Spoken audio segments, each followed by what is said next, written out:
The snow had been falling for hours, perhaps all night.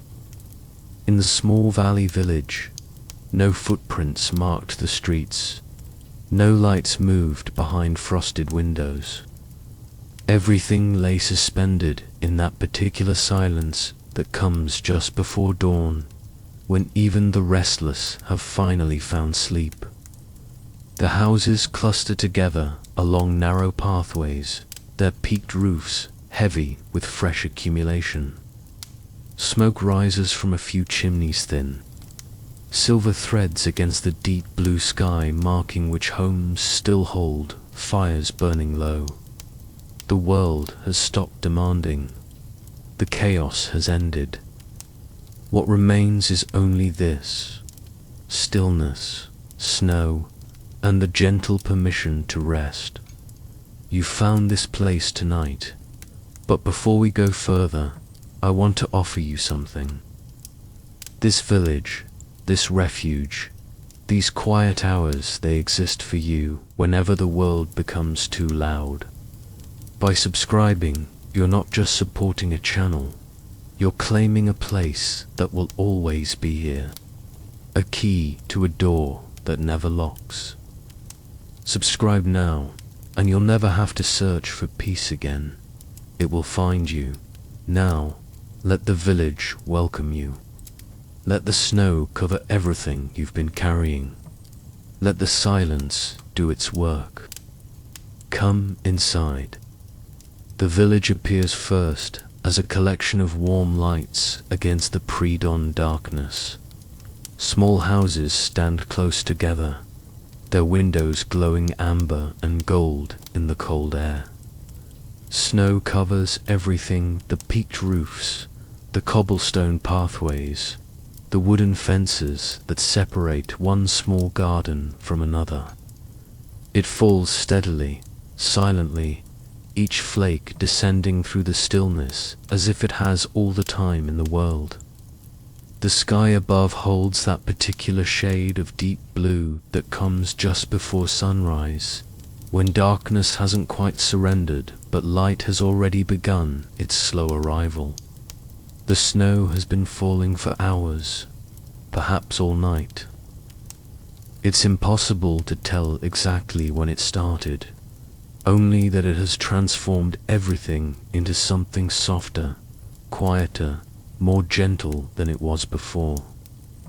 The accumulation on the roofs sits thick and undisturbed, pillowed along the edges where it meets the eaves. Along the streets, it lies smooth and unmarked except for the delicate impressions left by wind, creating subtle patterns that catch what little light exists. No footprints break the surface. No tire tracks cut through the whiteness. The village sleeps, or perhaps it simply rests, content in its isolation. From several chimneys, thin streams of smoke rise into the cold air.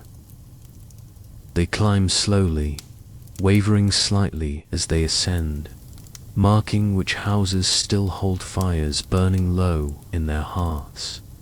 The smoke appears almost silver against the dark sky, visible only because of the way it moves, the way it catches the ambient light from the windows below.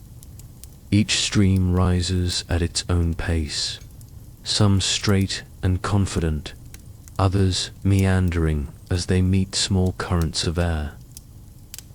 They speak of warmth held close, of spaces protected from the outside cold, of lives continuing quietly indoors, while the world beyond remains still. The silence here has texture. It's not simply the absence of sound, but something with presence, with weight. It presses gently against the ear, not uncomfortable, but noticeable, like a soft cloth held against skin.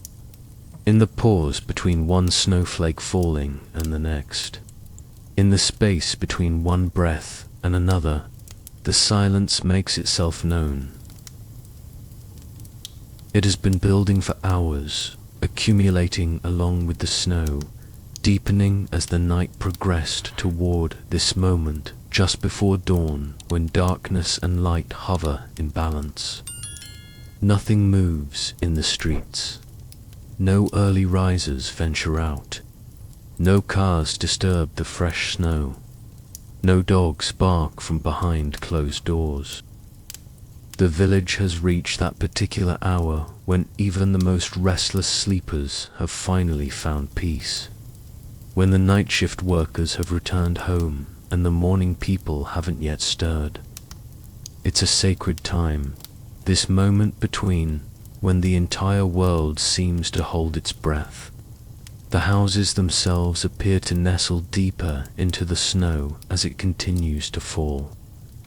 They're old structures, most of them built decades or perhaps a century ago, when villages like this served as stopping points for travelers, when communities formed around shared needs rather than convenience.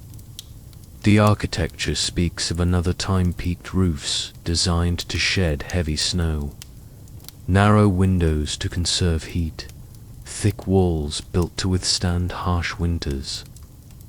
Each house sits close to its neighbor, not from lack of space, but from an older understanding that proximity meant survival, that community required closeness.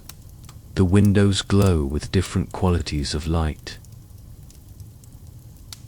Some hold the warm amber of lamplight, suggesting someone inside has woken early or perhaps never quite went to sleep.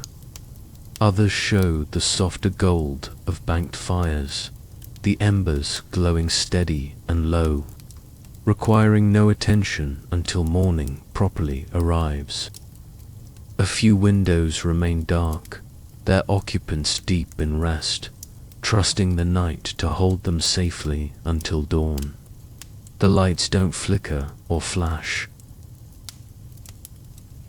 They simply exist, constant and calm, like small beacons marking the presence of life without demanding anything from the darkness around them. Between the houses, narrow passages lead to small gardens and yards now buried beneath the snow. In summer, these spaces would burst with flowers and vegetables, with herbs growing in careful rose and berry bushes heavy with fruit. Now they lie dormant, protected beneath their white covering, waiting for spring but not anxious for it. The fence posts that mark property lines emerge from the snow like dark sentinels, their tops capped with small mounds of white. Some lean slightly, aged by years of weather, but they remain standing, faithful to their purpose. The street lamps' old-fashioned posts with glass enclosures cast small pools of yellow light onto the snow below. The bulbs inside burn low, not bright enough to challenge the darkness, but sufficient to mark the path, to provide orientation for anyone who might need to find their way. The light doesn't travel far. It falls in small circles, barely touching the edges of the buildings, leaving most of the village wrapped in that blue-grey dimness that belongs exclusively to winter dawns. Above everything, the sky continues its slow transformation. The deep blue has begun to lighten almost imperceptibly, taking on the faintest hint of grey along the eastern horizon. Stars still shine in the western sky, though fewer now than an hour ago, their light competing with the approaching day. The moon, somewhere beyond the clouds that deliver the snow, provides a diffuse illumination that seems to come from everywhere and nowhere at once. It's the kind of light that makes it difficult to cast shadows, that softens every edge and corner. The snow falls without pause, without variation in its rhythm. Each flake follows its own path downward, spinning slowly as it descends, eventually settling onto whatever surface it finds: roof tiles, window ledges, the smooth top of a stone wall, the accumulated layers of its predecessors. Some flakes are large and distinct, their crystalline structure briefly visible before they join the mass. Others are smaller, almost dust-like, filling the air with a fine mist of white. Together they create a curtain of gentle motion, the only movement in an otherwise frozen tableau. The cold has depth here. It's not the sharp, cutting cold of wind-driven winter storms, but something more settled, more patient. The kind of cold that seeps rather than strikes, that finds its way through layers gradually, that asks for respect rather than demanding immediate response. The air itself seems thicker somehow, as if the cold has given it substance, has transformed it into something that can be felt against the face, against the hands, something with presence beyond simple temperature. In the stillness, small sounds emerge, so quiet they almost aren't sounds at all, but rather the memory of sound, the suggestion of it, the settling of snow on surfaces, the subtle creak of wood contracting in the cold, the faint whisper of wind moving past corners and edges, not strong enough to be called a breeze, just the natural movement of air seeking balance. These sounds don't disturb the silence. They're part of it, the way the grain is part of wood, integrated and essential. The village sits in a small valley, protected on three sides by low hills that rise dark against the lightning sky. The hills are forested, their trees standing bare-branched and patient, their trunks marked with snow only on the windward side. They form a natural amphitheatre around the village, as if the land itself has cupped its hands to hold this small collection of human habitation close and safe. Beyond the hills, somewhere invisible in the pre-dawn darkness, the world continues highways and cities, airports and train stations, all the machinery of modern life humming along regardless of the hour. But here, in this small valley, none of that reaches. The hills see to that. One house sits slightly apart from the others, at the far end of the main street where the village begins to thin and the forest presses closer. It's a simple structure, 2 stories with a steep roof and a small front porch. The wood siding has weathered to a soft grey, the original paint long since surrendered to sun and snow and time. A single window on the ground floor glows with warm light. The curtains pulled back just enough to allow the illumination to spill out onto the snow-covered porch. The light appears almost liquid, pouring through the glass and pooling on the white surface below. A figure moves behind that window. Not hurried, not purposeful, just a shadow passing slowly across the illuminated rectangle. The movement is brief, there and then gone, leaving only the steady glow of the lamp. The figure a man, though from the street this detail remains uncertain, has been awake for some time. Not because of restlessness or worry or any of the things that usually drive people from their beds in the hours before dawn. He simply woke, opened his eyes to the darkness of his bedroom, and found himself unable to return to sleep. Not troubled by this, just awake. His name is Thomas, though he rarely thinks of himself in such formal terms anymore. Here, alone in this house, at the edge of the village, names seem almost unnecessary, a convention maintained more from habit than need. He is simply himself, the person who lives here, who tends the fire, who watches the snow fall. who exists in this space between the village and the forest, between the human world and the natural one.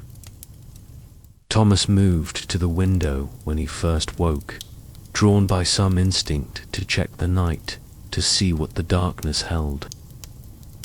The snow surprised him, not because it was unexpected. This is winter, after all, and snow is winter's currency, but because of its persistence, its thoroughness. It must have started hours ago while he slept, accumulating steadily, transforming the familiar landscape into something new and strange and beautiful. He stood at the bedroom window for several minutes, watching the flakes fall through the cone of light from the street lamp across the road, mesmerized by their endless descent. Eventually, he left the bedroom and came downstairs, moving carefully in the darkness, his feet finding the stairs from memory rather than sight. He touched the banister as he descended, feeling the smooth wood worn by years of his hand in this exact position, following this exact path. In the kitchen, he turned on a single lamp, the one on the counter near the sink, preferring its low glow to the harsher overhead light. The kitchen filled with amber warmth, the shadows settling into corners and beneath cabinets, everything taking on the soft quality that belongs to early morning hours. He filled the kettle without thinking, moving through the familiar ritual of morning tea with the unconscious grace of long practice. Water from the tap, hand on the kettle's handle, the particular weight of it when filled, the strike of the match against its box, the brief flare of sulfur and light, the steady blue flame of the gas burner. The kettle settled onto the heat with a soft metallic sound, and Thomas stepped back, leaning against the counter, waiting for the water to warm. This is when he noticed his hands. Not anything unusual about them, they looked as they always looked, perhaps slightly paler in the lamp's globe. He became suddenly, acutely aware of them as objects, as tools, as parts of himself that had served him well for decades. The knuckles were larger than he remembered from younger years, the skin looser, showing the faint roads of veins beneath. Not old hands, not yet, but hands that had passed firmly into middle age, that carried the evidence of years, of work, of life lived. He held them out before him, palms down, fingers spread slightly, and experienced a moment of something close to surprise at their reality, their solid presence in the world. The kettle began its quiet song, the first whispers of heat passing through water, and Thomas turned back to the counter. He reached for a mug, the blue one, wide and substantial, and placed it beside the kettle. Then he opened a small tin that held his tea, the same Earl Grey he had been drinking for years, the bergamot scent rising immediately as the lid came off. The tea bag went into the mug with a soft papery sound, and Thomas returned to waiting, to standing in the quiet kitchen while the kettle worked toward its boil and the snow continued, falling outside the dark windows. The house around him held its own presence, its own character. Built nearly 90 years ago by someone whose name Thomas had learned once and then forgotten, it had sheltered multiple generations of inhabitants, each leaving their mark in small ways: a nail hole in the wall, a stain on the floorboard, a repair that didn't quite match the original. Thomas had lived here for 7 years, arriving one autumn after deciding that the city, with all its opportunities and conveniences, had stopped offering anything he needed. The decision hadn't been dramatic or sudden. It had accumulated over months, over years perhaps, until one day he simply knew it was time to leave. Time to find someplace quieter, someplace that asked less of him. He found this village by accident, or perhaps by instinct. Driving back roads one weekend without particular destination, following an urge to simply be in motion. The village appeared around a curve, sudden and complete, like something from a snow globe or a Christmas card. He stopped at the general store for coffee and asked the woman behind the counter if she knew of any places for rent. She studied him for a moment with the frank appraisal that small-town residents reserve for strangers, then mentioned a house at the end of the main street, empty for 2 years since old Mr. Patterson had died, and his children, living in distant cities, couldn't agree on what to do with it. Thomas looked at the house that same afternoon, walked through rooms that smelled of dust and time and abandonment, saw the scuffed floors and the outdated fixtures and the wallpaper peeling in the upstairs bathroom, saw also the solid bones of the place, the good light in the south-facing rooms, the view of the forest from the kitchen window. He called the phone number the store owner had given him and made arrangements before he left town that day. 3 weeks later, he moved in with the few possessions that had survived his ruthless downsizing: books, mostly, and clothes, a few pieces of furniture that meant something to him, kitchen items he actually used. The kettle reached its boil, the whistle starting low and building quickly. Thomas lifted it from the heat and poured water into the waiting mug, watching the tea bag darken and bloom. Tendrils of color spreading through the clear water like smoke, like ink, like small rivers finding their paths. He left the tea too steep and moved to the window, drawn again by the snow, by the need to witness its continued falling. From here, he could see a good portion of the village, the houses across the street, the intersection where the main road bent south, toward the highway 15 miles away, the general store with its darkened windows, the small church with its modest steeple. All of it lay wrapped in snow and darkness and that particular quality of peace that belongs to hours when most of the world sleeps. No lights moved, no shadows shifted. The village existed in a state of perfect suspension, as if time itself had decided to pause, to rest, to simply be still for a while. Thomas understood this feeling. He had come here seeking exactly this suspension, stillness, the permission to stop striving and achieving and moving constantly forward. The city had demanded perpetual motion, perpetual growth, perpetual engagement with its endless stimulation.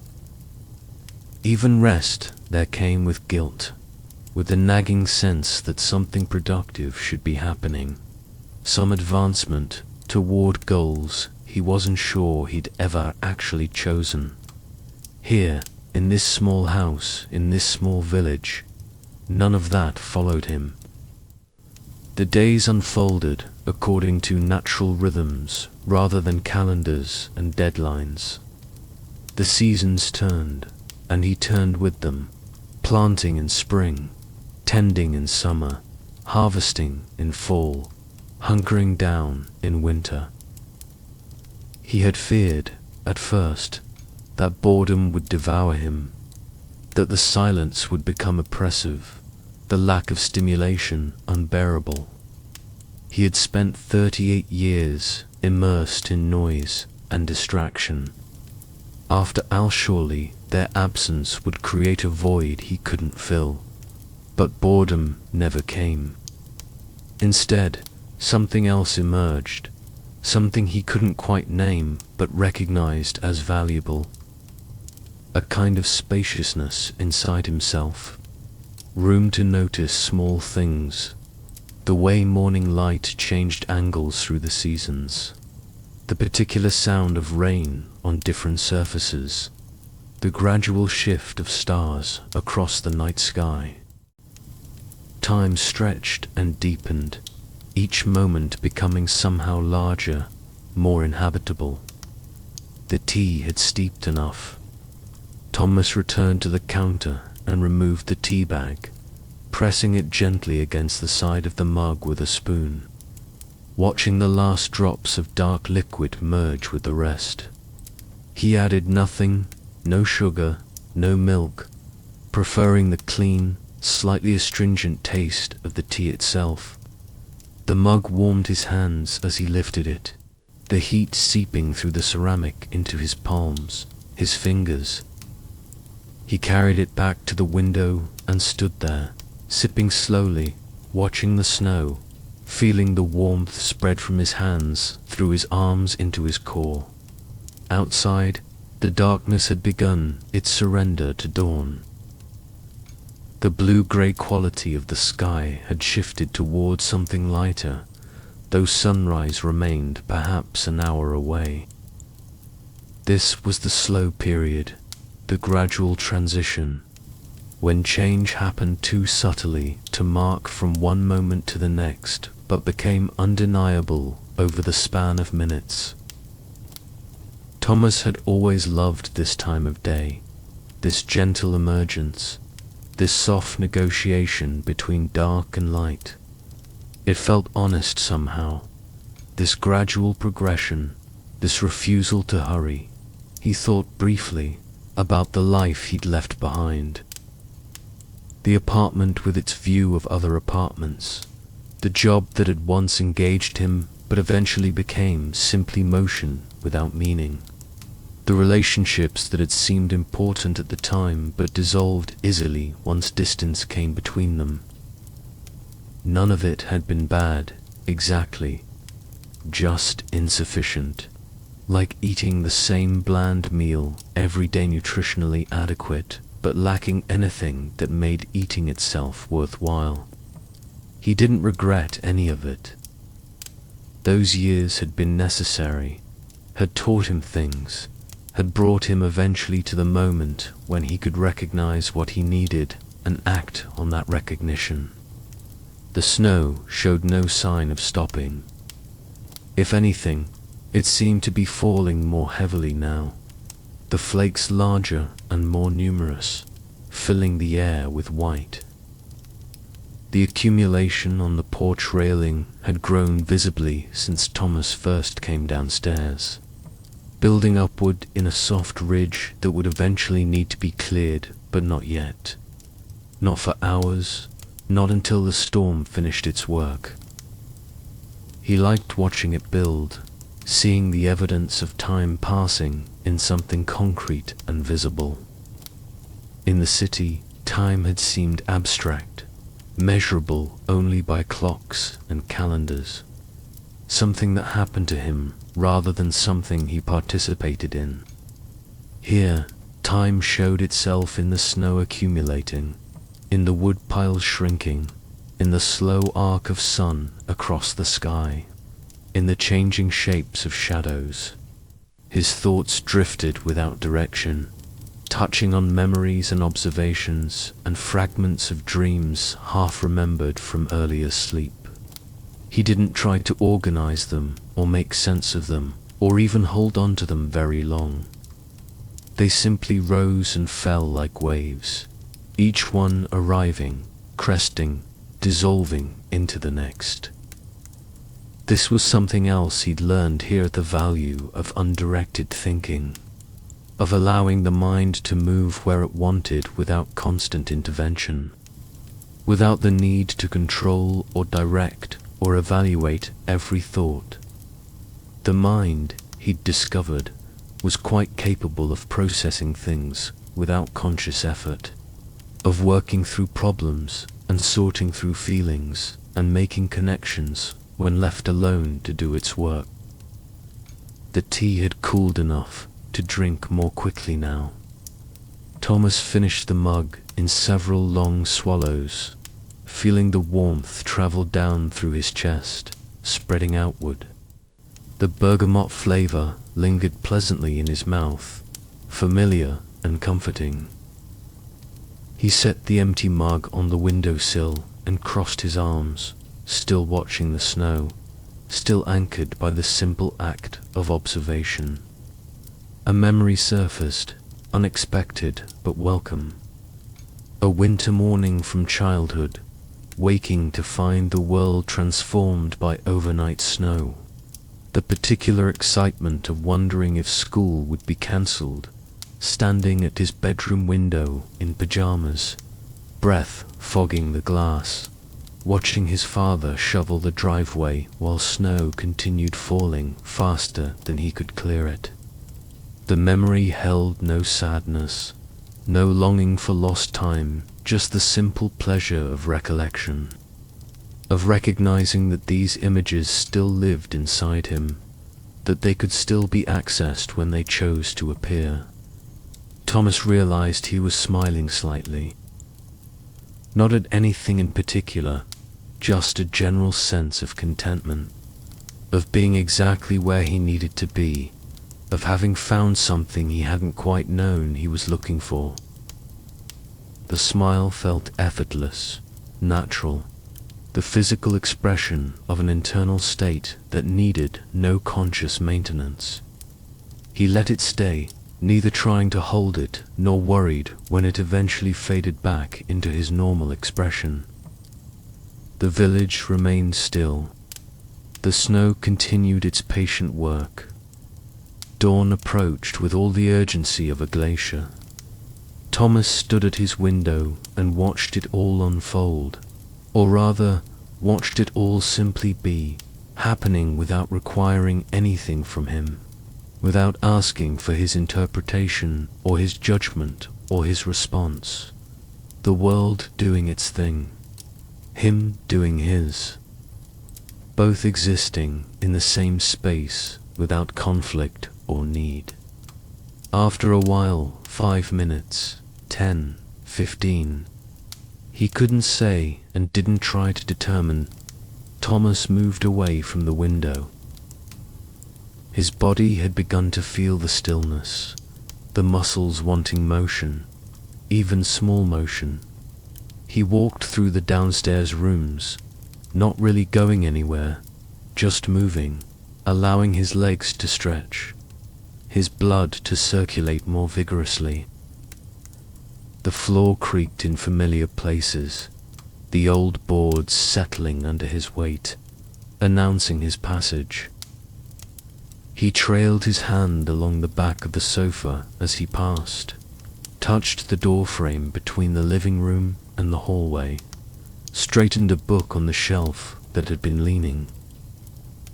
In the living room, the fireplace held the remains of last night's fire-grey ash and a few chunks of wood burned down to charcoal, still holding a faint red glow at their cores. Thomas knelt before it, feeling the residual heat on his face, and added 2 small logs from the basket beside the hearth. He arranged them carefully, placing them at an angle to allow airflow, then watched as the hidden embers found the new fuel and began their slow consumption. Small flames emerged, tentative at first, then growing more confident, creeping along the bark, finding purchase in the dry wood beneath. Fire had become important to him here, more than just a source of heat. It was company of a sort, something alive and present, something that required attention but gave back more than it asked. He'd learned the language of fire, how to read the colors in the flames, how to judge the burn rate, how to know when it needed feeding and when it needed to be left alone. In the city, heat had come from radiators and thermostats, invisible and automatic, requiring no participation. Here, warmth was something he created, something he maintained through his own attention and effort. The new logs caught properly, flames dancing along their length, and Thomas stood, brushing his hands against his pants. The room had already begun to feel warmer, the fire pushing back against the cold that pressed constantly from outside. He moved to the sofa and sat, not planning to stay long, just resting for a moment, allowing himself the small luxury of watching flames while the village slept and the snow continued building, its white empire outside.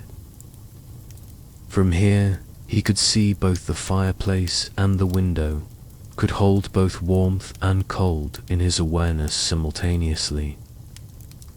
The contrast pleased him, the dancing orange light of the fire, the steady white descent of snow, both happening at once, neither diminishing the other. He leaned back into the sofa's worn cushions, feeling them accept his weight, conform to his shape. How many people had sat here over the years? How many lives had unfolded in this room, in this house?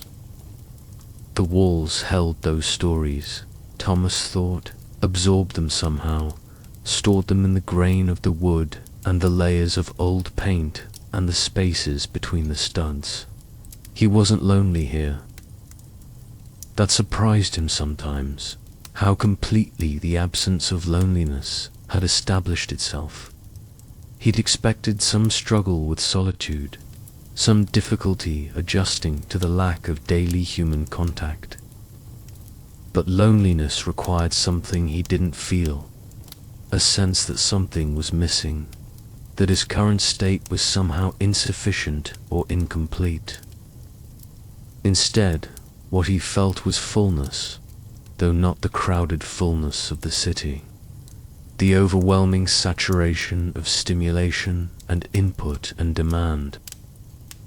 This was a different kind of fullness, spacious and calm, like a large room with only a few pieces of furniture, each one meaningful, each one chosen with care.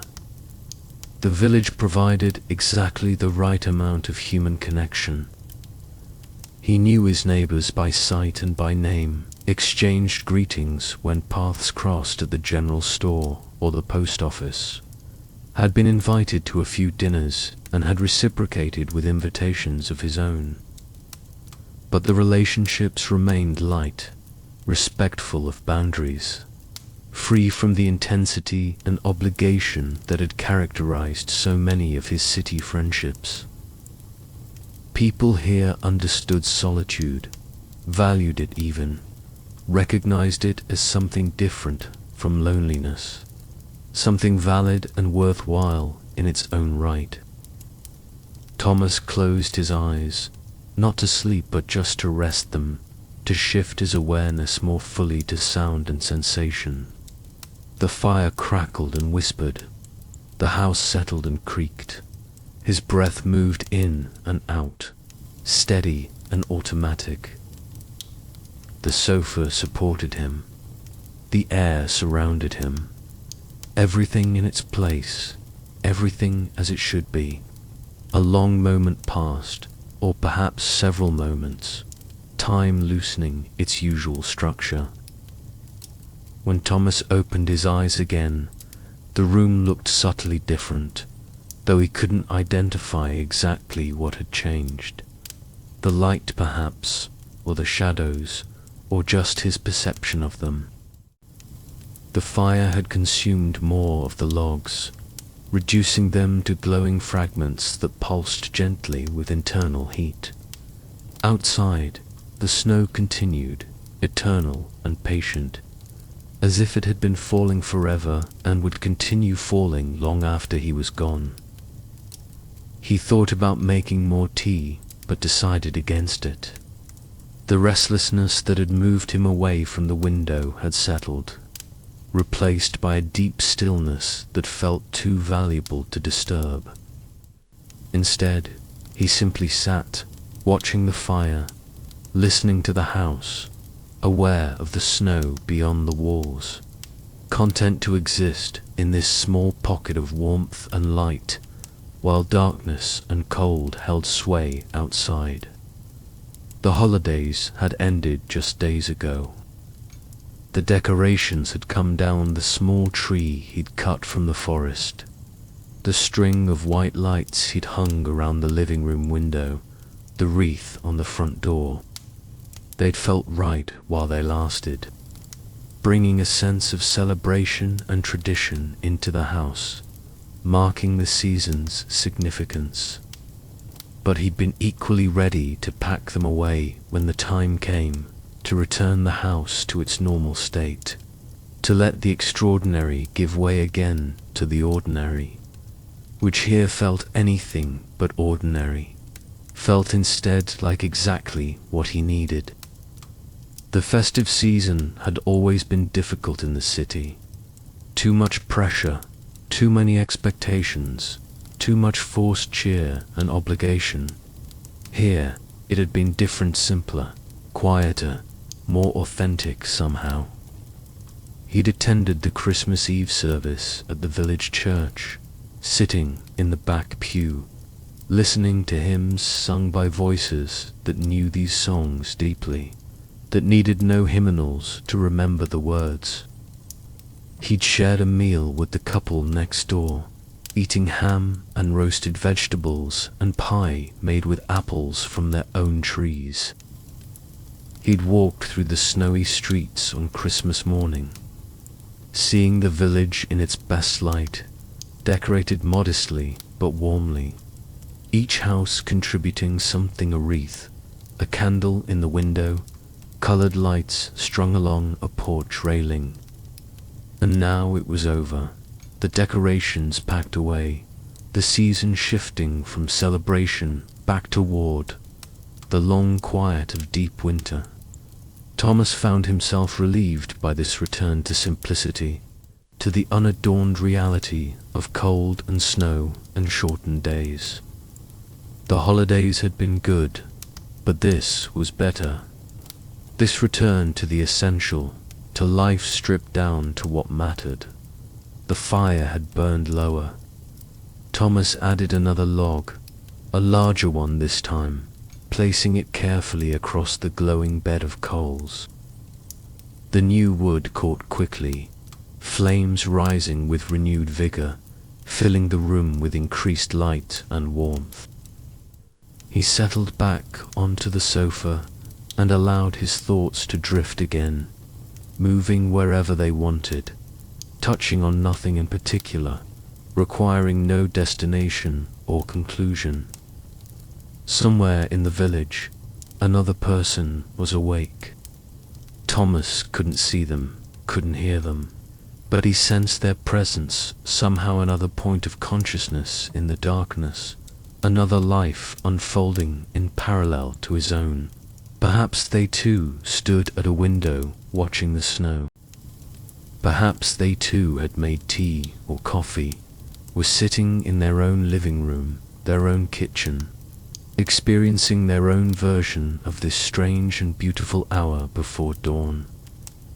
The thought comforted him, this sense of being alone but not isolated, separate but not disconnected. The village held them all, the sleepers and the wakers, the young and the old, those who'd lived here all their lives, and those like him who'd arrived more recently. It held them gently, made space for each person's needs and rhythms, asked little and gave much. The village itself seemed to breathe, to have a kind of collective consciousness that emerged from all the individual consciousnesses it contained. Thomas realized he'd been here longer than anywhere else in his adult life. 7 years in this house, in this village, while his previous address's apartment mostly had never lasted more than 3 or 4 years before restlessness or circumstance moved him elsewhere. But here, the restlessness had quieted. The need to keep moving, to keep seeking something he couldn't name, had gradually dissolved.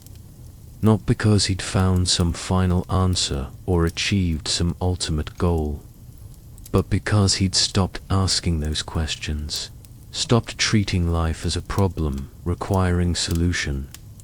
If you're still here, still listening, that means something. It means this place resonates. Before you drift further into rest, consider subscribing, not as interruption, but as insurance that you'll find your way back when you need to. The light outside had continued its slow strengthening. The sky had shifted from blue-grey toward something closer to pearl, still dark but infused now with the promise of coming brightness. Dawn approached not as event, but as process, unfolding with the patience of something that had done this countless times before and would do it countless times again. The snow showed more clearly now, individual flakes more visible against the lightening sky, their descent more defined, more particular. Thomas stood and moved back to the window, drawn again by the changing light, by the subtle transformation happening beyond the glass. The village looked softer somehow in this in-between light, the edges less defined, the whole scene taking on a dreamlike quality, as if it existed slightly outside normal reality, in some space between sleeping and waking. He pressed his palm against the glass, feeling its coldness against his skin. The difference in temperature was dramatic, the warmth of the room, the cold of the outside pressing against this thin barrier of glass. But the barrier held, maintained the separation, allowed him to observe the cold without fully experiencing it. A metaphor for something, perhaps, though he didn't push to identify what. Sometimes observations could simply exist without needing to become lessons or insights. The village remained still, but the quality of that stillness had changed slightly. It was no longer the deep stillness of night, but something different, something that contained the awareness of approaching change, the world beginning to wake, not yet but soon, the first stirrings of day pressing against the edges of darkness. Thomas could feel it, some shift in the atmosphere, some subtle alteration that told him the night was drawing toward its close. That morning would arrive whether anyone was ready or not. He didn't feel ready, particularly. Or rather, he felt no need to be ready, no urgency to shift from this contemplative state into whatever the day would require. The day would arrive and he would meet it, but right now, in this moment, he was still held by the night, still cradled by the darkness and the snow and the silence. He could remain here a while longer, standing at his window, watching the village breathe, existing in this space between. The fire behind him had settled into a steady burn, no longer needing attention, sustaining itself on the fuel he'd given it. The room had warmed thoroughly, the cold pushed back into the corners and the spaces beneath furniture, held at bay by the heat radiating from the fireplace. The house felt alive around him, present and sheltering, doing its work without fanfare or complaint. Thomas became aware of his own tiredness then, not the desperate exhaustion that had sometimes plagued him in the city, but something gentler, more natural, the simple acknowledgement that his body had been awake for a while and would welcome rest again. Not sleep, necessarily, but rest, the reduction of activity, the settling into stillness. He considered returning to bed, but discarded the thought almost immediately. The bed would still be cold, would require time to warm, and besides, he wasn't quite ready to leave this space, this vigil at the window. Instead, he moved to the armchair near the fireplace, the one position to take advantage of both the fire's warmth and the window's view. He'd bought this chair at an estate sale his first month here, attracted by its solid construction and deep seat, the way it seemed designed for actual sitting rather than just display.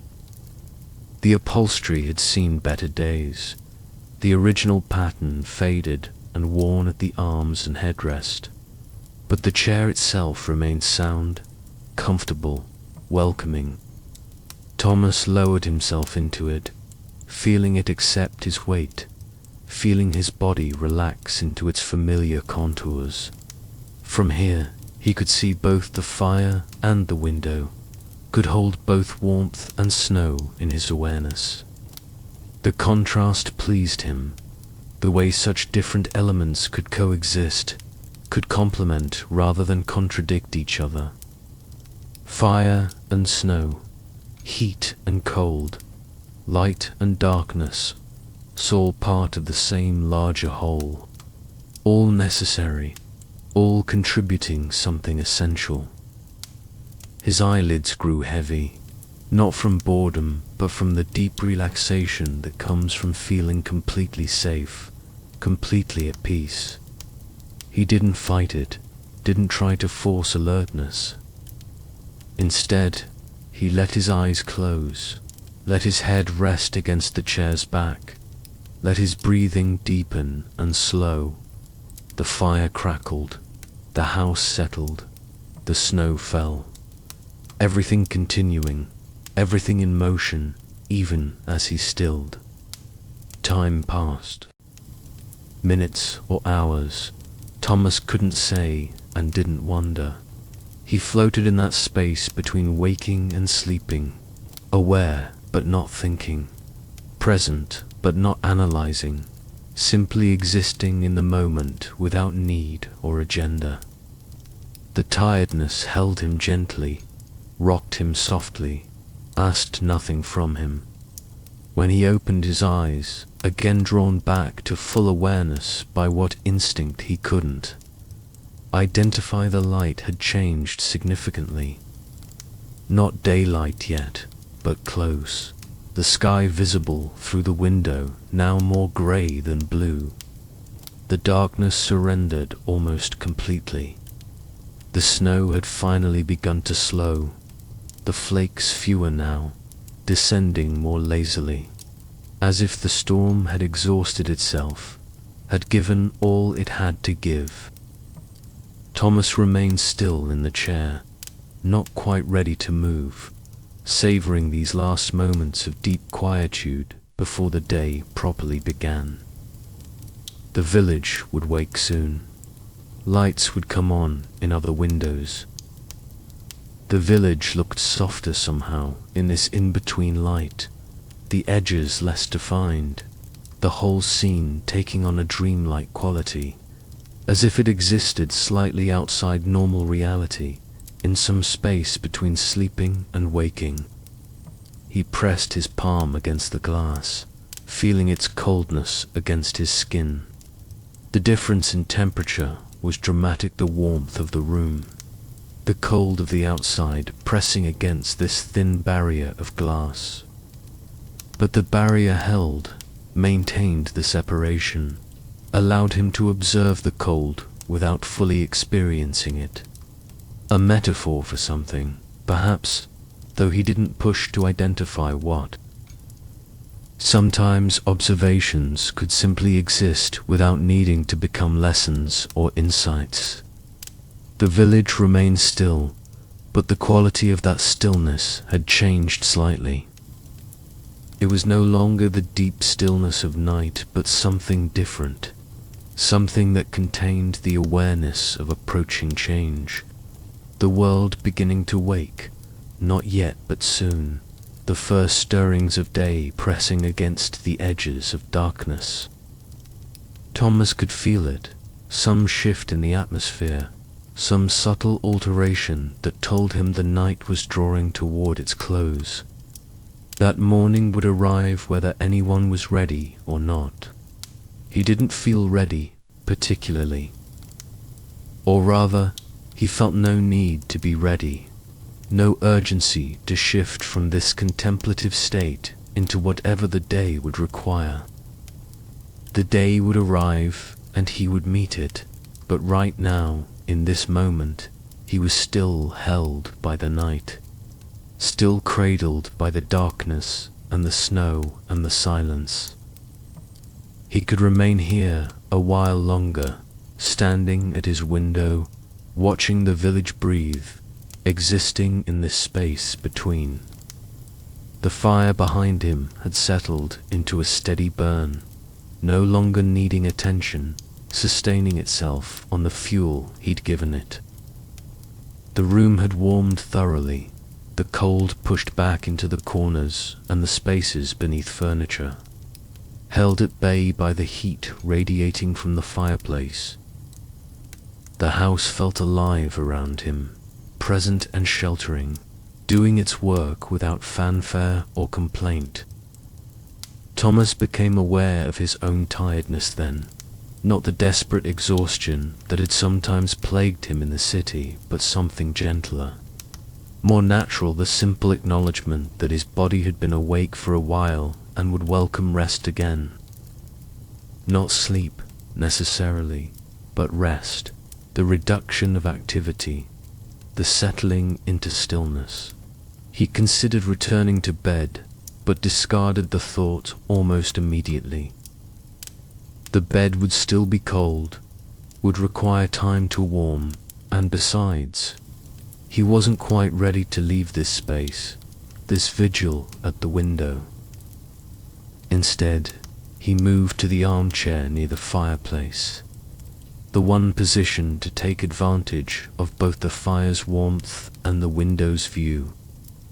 He'd bought this chair at an estate sale his first month here, attracted by its solid construction and deep seat, the way it seemed designed for actual sitting rather than just display. The upholstery had seen better days, the original pattern faded and worn at the arms and headrest, but the chair itself remained sound, comfortable, welcoming. Thomas lowered himself into it, feeling it accept his weight, feeling his body relax into its familiar contours. From here, he could see both the fire and the window, could hold both warmth and snow in his awareness. The contrast pleased him, the way such different elements could coexist, could complement rather than contradict each other. Fire and snow, heat and cold, light and darkness, all part of the same larger whole, all necessary, all contributing something essential. His eyelids grew heavy, not from boredom, but from the deep relaxation that comes from feeling completely safe, completely at peace.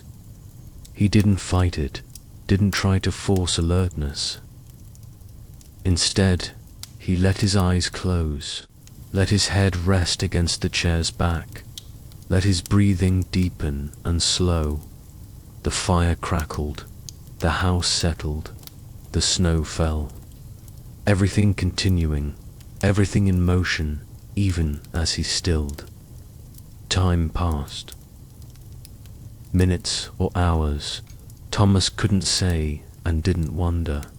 He floated in that space between waking and sleeping, aware but not thinking, present but not analyzing, simply existing in the moment without need or agenda. The tiredness held him gently, rocked him softly, asked nothing from him. When he opened his eyes, again drawn back to full awareness by what instinct he couldn't identify, the light had changed significantly. Not daylight yet, but close, the sky visible through the window now more grey than blue. The darkness surrendered almost completely. The snow had finally begun to slow, the flakes fewer now, descending more lazily, as if the storm had exhausted itself, had given all it had to give. Thomas remained still in the chair, not quite ready to move, savouring these last moments of deep quietude before the day properly began. The village would wake soon. Lights would come on in other windows. People would begin their routines: coffee, breakfast, the early morning rituals that structured their days. The stillness would fragment, broken by activity and motion and the resumption of ordinary life. But not yet. Right now, for these few remaining minutes, the village still belonged to the night, still held its breath, still maintained its vigil. And Thomas, in his chair by the fire, belonged to it, part of its breathing, part of its stillness, part of its patient waiting for whatever came next. The fire had burned down again, reduced to a bed of glowing coals that pulsed with quiet heat. Thomas didn't add more wood. The room retained enough warmth, and besides, he liked watching the coals, liked their subtle beauty, the way they glowed brighter and dimmer as air moved across them, as if they were breathing, as if they were alive. Outside, the first birds began their morning calls. Not many, not yet, but a few early risers announcing their presence, claiming their territories, greeting the coming day in the way their kind had done for millennia.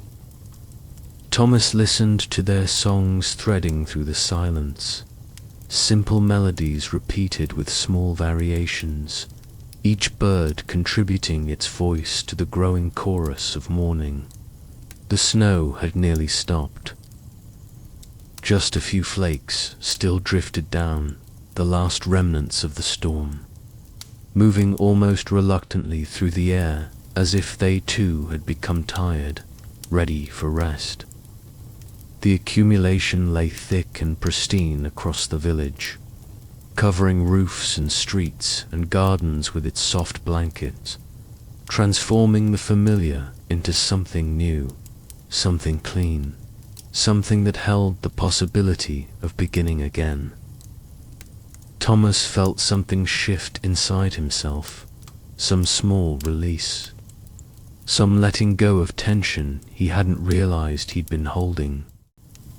It happened without effort, without conscious decisions, just a gentle easing, like a clenched fist slowly opening, like a held breath finally exhaled.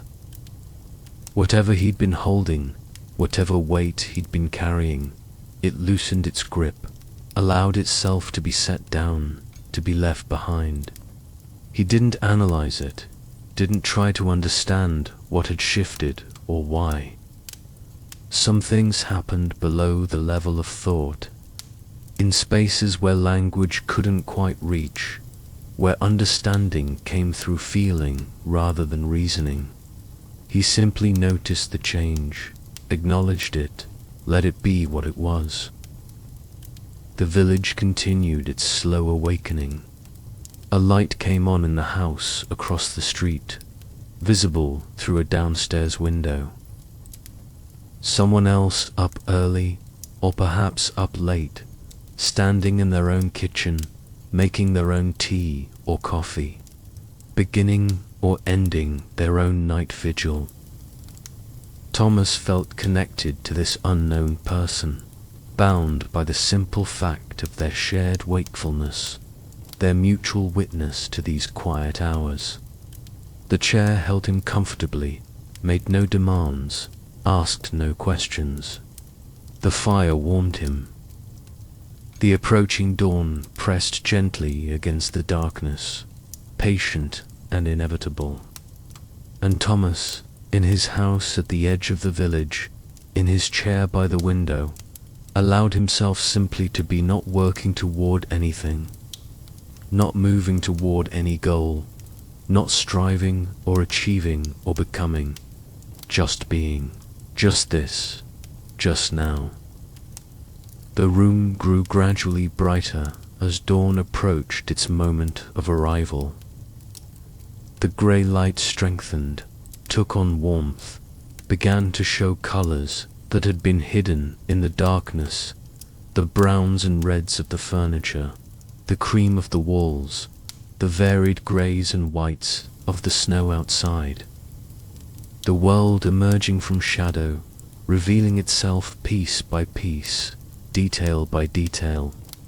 Thomas watched it all unfold, this daily miracle of light returning, of darkness giving way, of the world making itself visible again. He'd seen it countless times, every person had, every creature had, and yet it never became mundane, never lost its power to move him, to remind him of something essential, something true about the nature of existence. The pattern of endings and beginnings, the rhythm of letting go and starting again. The fire had gone out completely, the last coals surrendering their heat, turning grey and cool. The room no longer needed the fire's warmth. The day had arrived, bringing its own energy, its own light, its own heat, however modest in this winter season. The fire had done its work and could rest now, its ashes waiting to be cleared away, its cycle complete. Outside, the snow had stopped. The last flakes had fallen, joining the countless others that blanketed the village. The sky had cleared slightly, allowing the rising sun, still hidden behind the eastern hills, to send its first light across the valley, touching the tops of trees, illuminating the highest points before gradually descending, bringing day to everything in its path. Thomas stood slowly from the chair, his muscles stiff from sitting, his body reminding him of its presence, its needs. He stretched carefully, feeling joints adjust, feeling blood flow more vigorously. The room around him looked different in the dawn light, more defined, more solid, less dreamlike than it had appeared in the darkness. The familiar returning, the known reasserting itself after the strange interlude of night. He moved to the window one last time, pressing close to the glass, looking out at the transformed village. The snow lay smooth and undisturbed, covering everything, softening every edge and corner. The houses looked peaceful, content in their sleep or their waking, secure in their places. Smoke still rose from a few chimneys, though thinner now, as fires burned low or were allowed to die out with morning's arrival. The world had gone quiet, just as the title had promised. Not the absence of sound, but something deeper, quietude that penetrated beyond the ears, that settled into the bones, that allowed everything to simply be without commentary or judgment or need. The chaos had ended. The demands had ceased. What remained was this snow and light and silence and peace.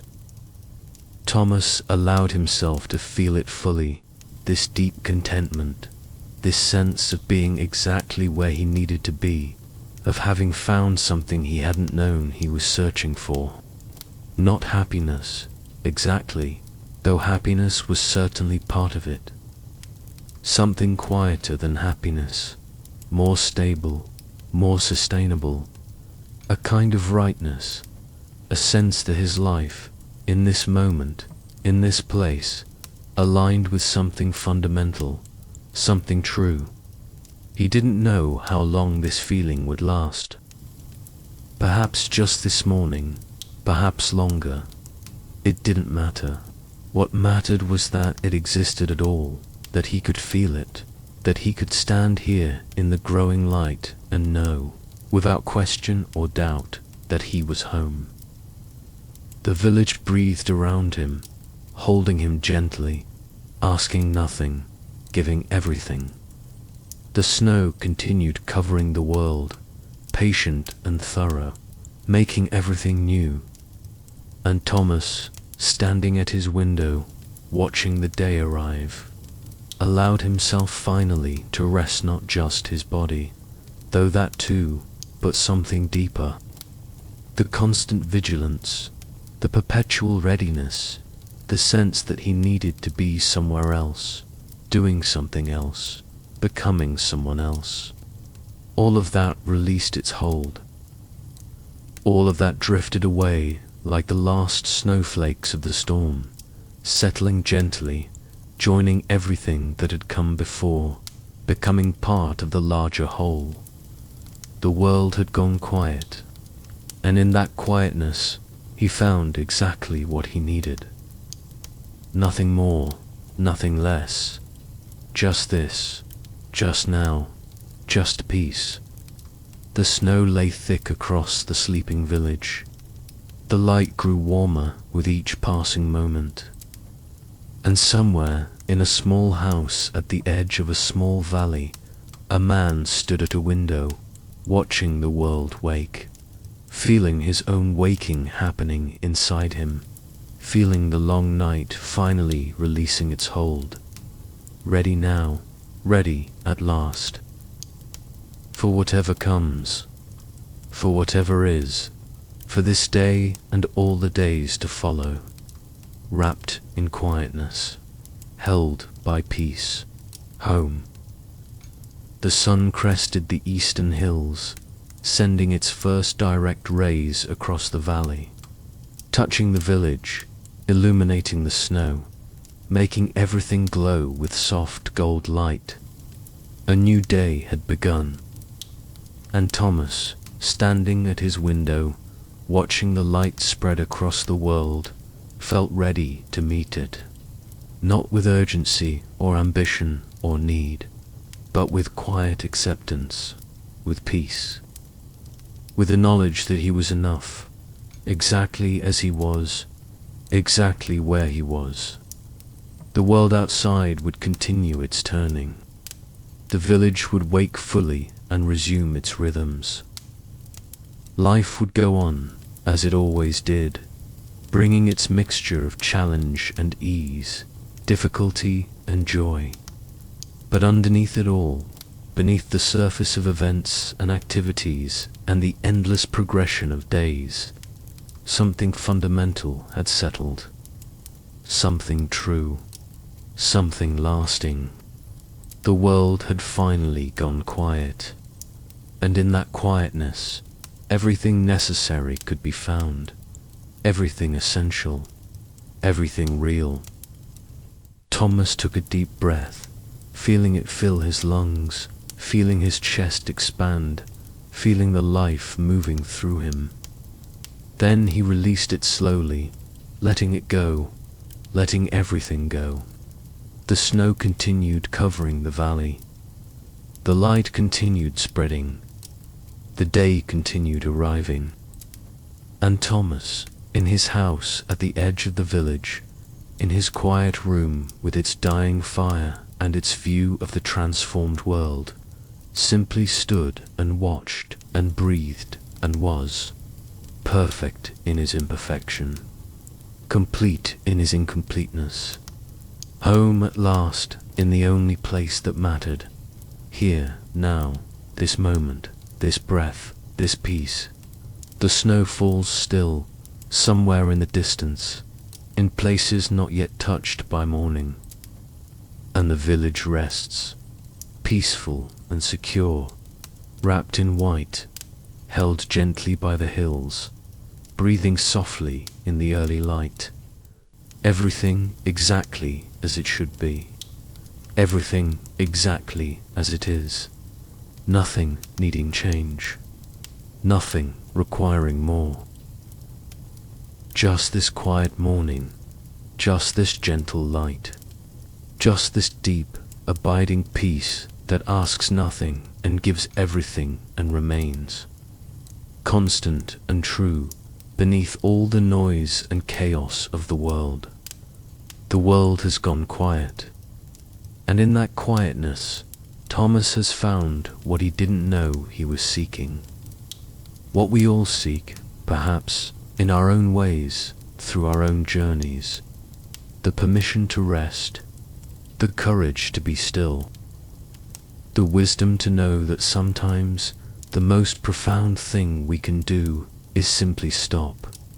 Stop striving, stop seeking, stop running from or toward anything. Just stop, and in that stopping, find everything. Find peace, find home, find ourselves. The snow lies thick across the valley. The light grows warmer with each passing moment. And somewhere in a small house, at the edge of a small village, a man stands at a window, watching the world wake, feeling his own waking happening inside him, feeling the long night finally releasing its hold. Ready now, ready at last. For whatever comes, for whatever is, for this day and all the days to follow, wrapped in quietness, held by peace, home.